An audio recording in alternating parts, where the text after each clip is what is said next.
Méta de choc, méta de choc. Méta de choc. Et si on se demandait pourquoi on pense ce qu'on pense ? Chronique de la spiritualité contemporaine. Épisode 3. Les énergies vibratoires.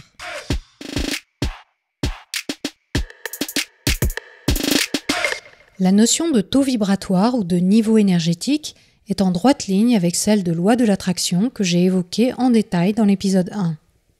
Cette idée d'énergie émanant du corps humain, d'un animal ou de toute autre chose sur Terre n'est pas uniquement véhiculée dans le milieu spirituel au sens strict, mais aussi très largement dans ceux du yoga, de la méditation, du qigong, du tai chi, de la médecine traditionnelle chinoise, de la médecine ayurvédique indienne et du coaching de vie.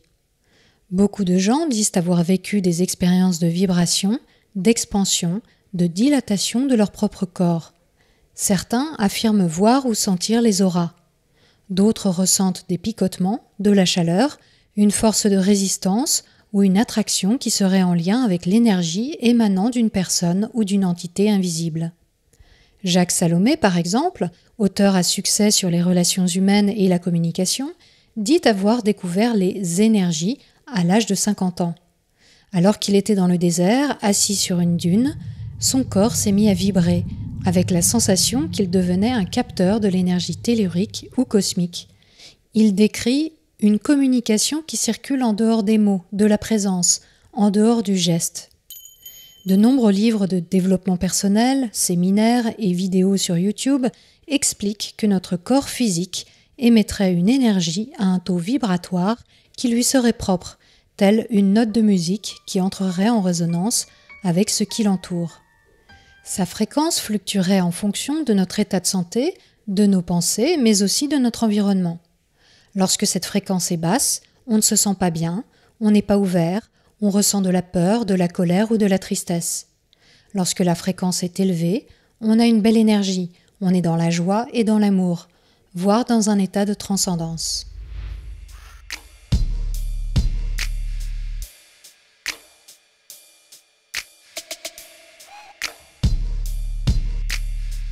Ce niveau vibratoire peut être travaillé, harmonisé pour se sentir mieux et potentiellement atteindre l'illumination. Les conseils pour l'augmenter vont dans le sens d'une bonne hygiène de vie, d'une alimentation saine et équilibrée, idéalement bio et sans viande, d'un éloignement du stress quotidien et du contact avec la nature pour se mettre en phase avec elle. La méditation est elle aussi conseillée parce qu'elle est réputée permettre d'élever son niveau de conscience, donc son champ vibratoire. Plus notre énergie est élevée, plus on a accès à une conscience élargie qui nous rapproche de notre source divine. Mais la liste ne s'arrête pas là. On peut également écouter de la musique à haute vibration qui parle directement au cœur, en particulier celle calée sur une fréquence totale de 432 Hz qui aurait des vertus de guérison. Les sons purifieraient chaque zone et feraient circuler les énergies bloquées. On peut prier, se mettre en contact avec ses guides, c'est-à-dire un ange gardien, Dieu, Jésus ou un défunt, ressentir de la gratitude, car l'une des énergies les plus hautes est l'amour, éviter ce qui ne résonne pas avec soi, comme par exemple une personne à faible taux vibratoire, faire de la visualisation en se connectant à une réalité élevée, manger en conscience et remercier les aliments pour l'énergie qu'ils nous apportent, avoir un lieu de vie qui ne soit pas encombré pour que les énergies circulent, ou encore boire beaucoup d'eau parce qu'elle serait un vecteur puissant d'énergie. Le milieu ésotérique utilise aussi beaucoup le pouvoir des pierres. La tourmaline noire, en bracelet par exemple, est réputée protéger des énergies négatives, de même que l'œil de tigre ou l'améthyste. L'obsidienne, en particulier l'obsidienne céleste, convertit les énergies négatives en lumière, tandis que le cristal cactus purifie l'air. Mais il n'est pas obligatoire de se mettre en présence physique de ces pierres, car il suffit de poser son intention sur toute chose ou toute entité pour recevoir ses bienfaits. Et puis bien sûr, on peut faire appel à un énergéticien, magnétiseur ou maître Reiki par exemple, pour rééquilibrer son champ énergétique. Nous parlerons de ces pratiques dans le prochain épisode.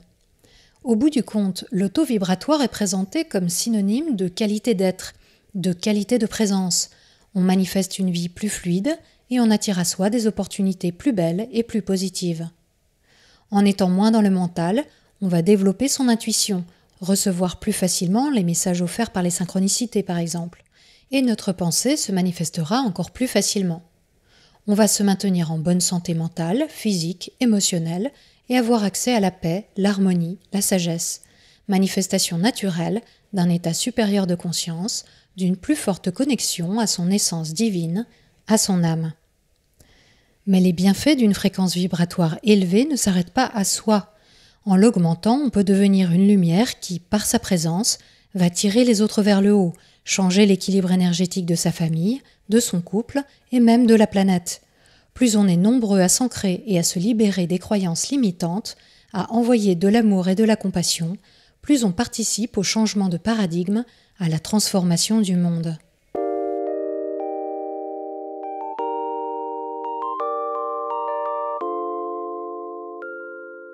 Mais à quoi renvoie exactement le terme d'énergie ? Quel est ce flux qui émanerait de chacun et qui circulerait librement entre toutes choses ? A-t-il une réalité concrète ou n'est-ce qu'une croyance pure ? Le concept est évidemment en accord avec les dogmes de la nouvelle pensée et du théosophisme, origines historiques du New Age dont je parle dans l'épisode 2.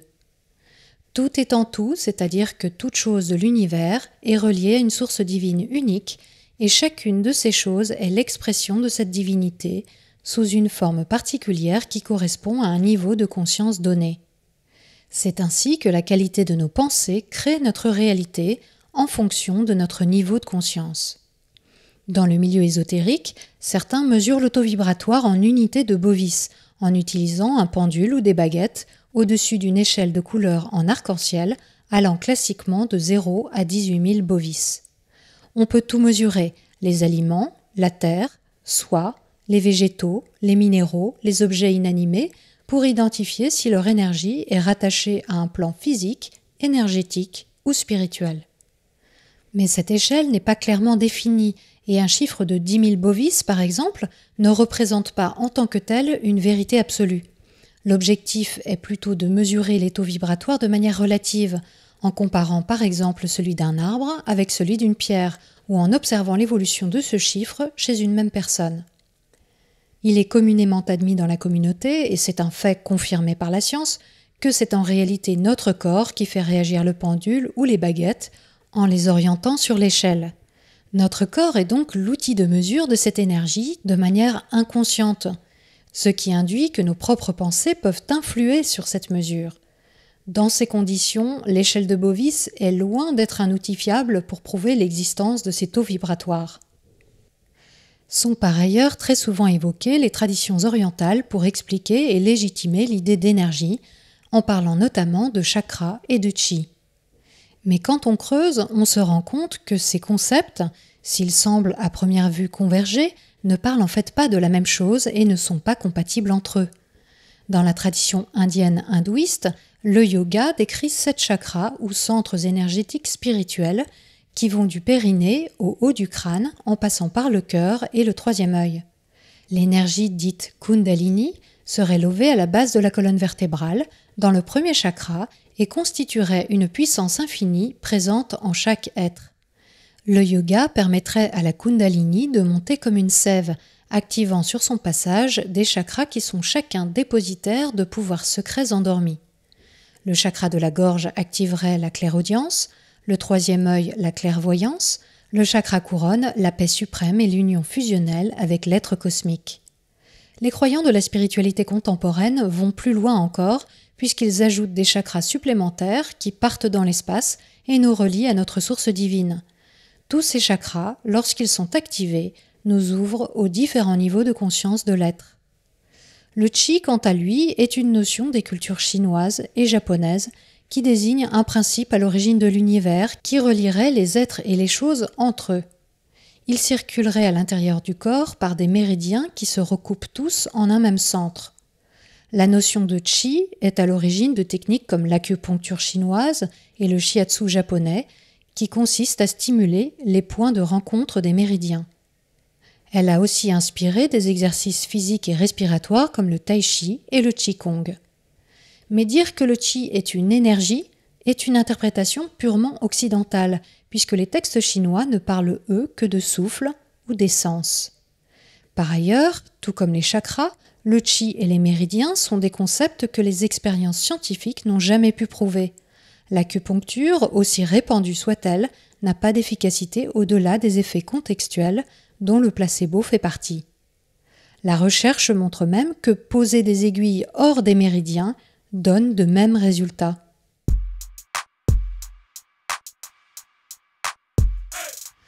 Un argument de poids mis en avant pour étayer l'existence d'une énergie unificatrice et transcendante est à trouver dans l'appel à la physique quantique. On voit souvent passer des explications du type « dans l'univers, tout est vibration », en se référant à la fréquence de rotation des électrons autour d'un atome ou aux formes que prend du sable sur une plaque de métal en fonction de la fréquence d'un son. De là, on élabore des hypothèses de télépathie, d'ubiquité ou de saut dans le temps. On cite aussi bien sûr Nikola Tesla et sa fameuse phrase « Si vous voulez trouver les secrets de l'univers, pensez en termes d'énergie, de fréquence et de vibration ». Le problème, c'est que la physique quantique, qui a vocation à décrire spécifiquement l'infiniment petit, ne peut être observable pour nous que dans des conditions extrêmes, température proche du zéro absolu, vide absolu et très haute pression. La physique classique, quant à elle, nous permet d'expliquer le comportement d'un grain de sable, d'un fauteuil ou d'un corps humain dans notre environnement. Comme l'explique le physicien Julien Bobroff, pour rendre un être humain quantique, il faudrait le geler près du zéro absolu, dans l'ultra-vide et le faire vibrer, mais il n'y aurait plus rien d'humain ni de pensée là-dedans. C'est pour ça qu'un yogi de 65 kg avec un corps à 37 degrés à une pression atmosphérique terrestre, qui traverserait un mur ou serait dans deux états différents simultanément, n'a aucune réalité scientifique. Oui, dans une certaine mesure on pourrait considérer que tout est vibration, mais aucune théorie de la physique quantique ne peut dire des choses sur l'être humain, son corps et ses pensées. Aucune théorie de la physique quantique n'explique la loi de l'attraction ou l'existence d'un champ vibratoire humain qui serait corrélé à un état d'esprit ou à un niveau de conscience. Nous nous attarderons plus longuement sur ces notions dans un prochain épisode sur la médecine quantique. Un autre argument très utilisé, c'est celui de l'effet qu'auraient la pensée et les émotions sur les molécules d'eau. À ce sujet, on cite les photos de Masaru Emoto et la fameuse théorie de la mémoire de l'eau de Jacques Benveniste. D'un côté, on a un écrivain japonais, et non un docteur comme c'est souvent avancé, qui a pris des photos de cristaux d'eau exposés à de la musique ou à des mots comme merci, gratitude ou haine. Il affirme que les cristaux ont changé de structure en fonction de cette exposition et donne une interprétation spirituelle à ce phénomène. Pour autant, ni Emoto ni quiconque n'a jamais pu reproduire ces clichés dans un cadre méthodique contrôlé. À côté de ça, on a un immunologue qui émet l'hypothèse selon laquelle une eau qui a été en contact avec certaines substances en conserverait l'empreinte, même une fois ces substances évacuées. Mais très vite, cette hypothèse s'avère sans fondement et Benveniste est même accusé de fraude. Ce qui n'empêche pas, des décennies plus tard, à ces idées de continuer à circuler comme si elles étaient avérées.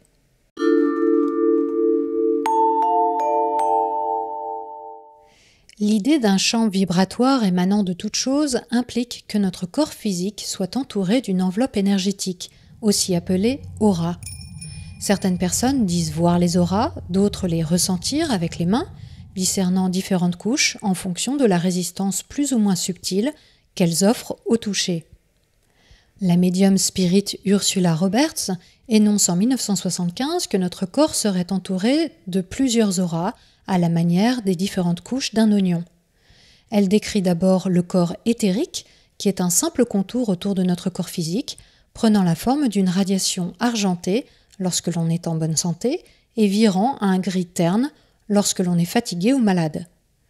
À ça se superpose l'aura astrale, qui est plus large et colorée, suivie de l'aura spirituelle, qui est émise par ceux qui envoient de manière consciente un soin de guérison énergétique, de la lumière ou des pensées d'amour. Quand on cherche à en savoir plus, on s'aperçoit vite que la description qui est faite de ces auras est très très variée. L'interprétation de ces couleurs aussi. Annie Besant, qui a succédé à Elena Blavatsky à la tête de la Société théosophique au début du XXe siècle, considérait que le bleu correspond à la spiritualité et que le jaune révèle le développement intellectuel. La fierté apparaîtrait dans les rouges et l'égoïsme et la dépression dans des teintes de marron. Si l'on regarde dans différents livres ou sur Internet ce qui se dit aujourd'hui de la couleur jaune, par exemple, un site y voit l'inspiration spirituelle, la peur du manque ou des capacités exceptionnelles latentes. Un autre nous dit que le jaune correspond aux personnes analytiques, logiques et très intelligentes. Et un maître Reiki rapproche le jaune du spleen et de l'énergie de vie. Au sujet du rouge, le célèbre médium du début du XXe siècle, Edgar Cayce, disait qu'il était d'autant plus présent dans l'aura qu'on était en surmenage, alors qu'Ursula Roberts nous dit que c'est la couleur d'un amour sain.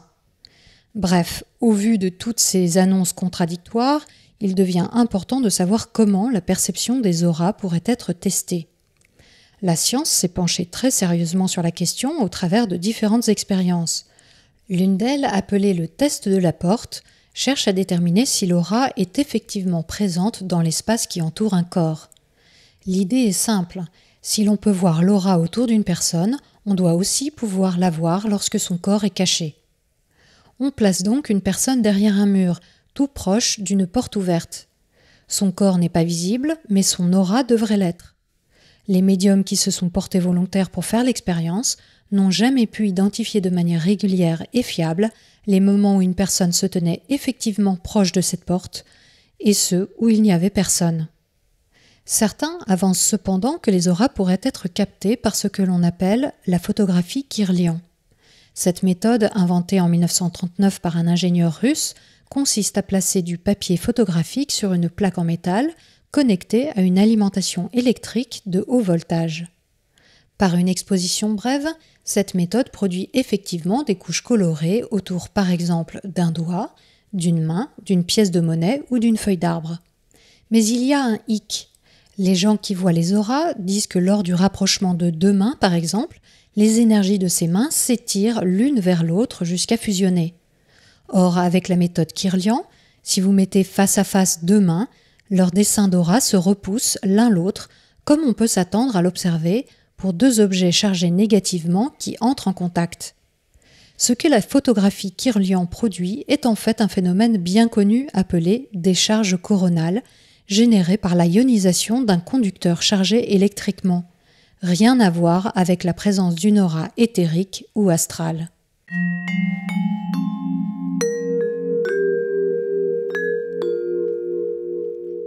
Mais alors, comment expliquer que tant de gens aient une vision si vivace des auras ?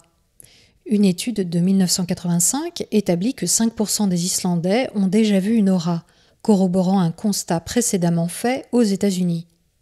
Si cette aura n'a pas d'existence physique au sens propre du terme, qu'est-ce que c'est ?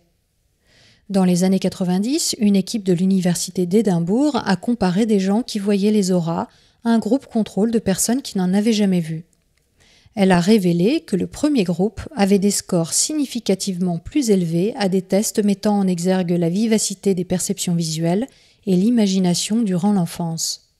Ce même groupe disait plus fréquemment vivre des apparitions, des expériences mystiques et des visions les yeux fermés. La conclusion fut que ces personnes projetaient sur des corps des auras imaginaires qui n'ont pas d'existence objective. Mais comment ? Une hypothèse intéressante est celle de la synesthésie, qui consiste chez certaines personnes à mélanger leurs sens, de sorte qu'un son peut devenir une couleur et qu'un goût peut avoir une forme. Ce type d'expérience est assez répandu chez les enfants, puis disparaît avec l'âge, mais il persiste chez 4% de la population adulte. Les recherches se poursuivent et nous aurons peut-être un jour le fin mot de l'histoire. Finalement, ces perceptions d'aura ou de champ vibratoire ne posent pas de problème en soi. Ce qui peut en poser un, en revanche, c'est lorsqu'on leur attribue une signification et qu'on les cultive dans l'espoir d'une vie meilleure. Dans la pratique, vouloir augmenter son taux vibratoire peut mener à l'isolement social ou à des décisions déconnectées du réel, dès lors que l'on veut par exemple se préserver en se maintenant éloigné des énergies négatives des autres. Il n'est pas rare de voir des témoignages sur les réseaux sociaux de personnes ayant décidé de couper les ponts avec leur famille ou leurs amis pour mieux poursuivre leur ascension énergétique.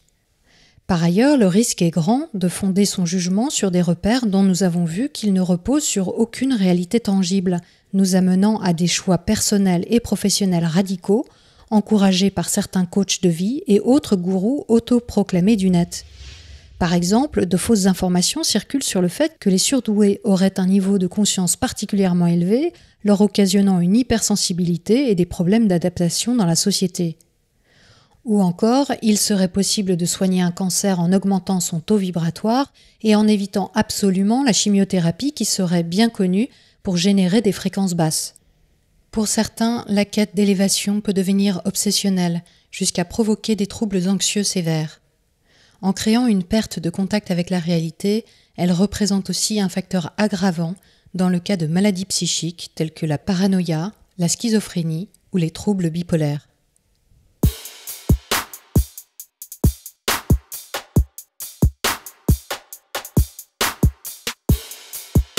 Cette émission vous a plu ? C'est le moment de mettre un pouce, un cœur ou des étoiles pour que les algorithmes la proposent à d'autres. N'hésitez pas aussi à me rejoindre sur les comptes Facebook, Twitter et Instagram de MetaChoc pour poursuivre la conversation. Comme d'habitude, vous pouvez retrouver toutes les ressources en lien avec cette émission sur le site metadechoc.fr. Ce podcast est réalisé de manière indépendante et je ne souhaite pas vous infliger un financement par la publicité. C'est beau, non ?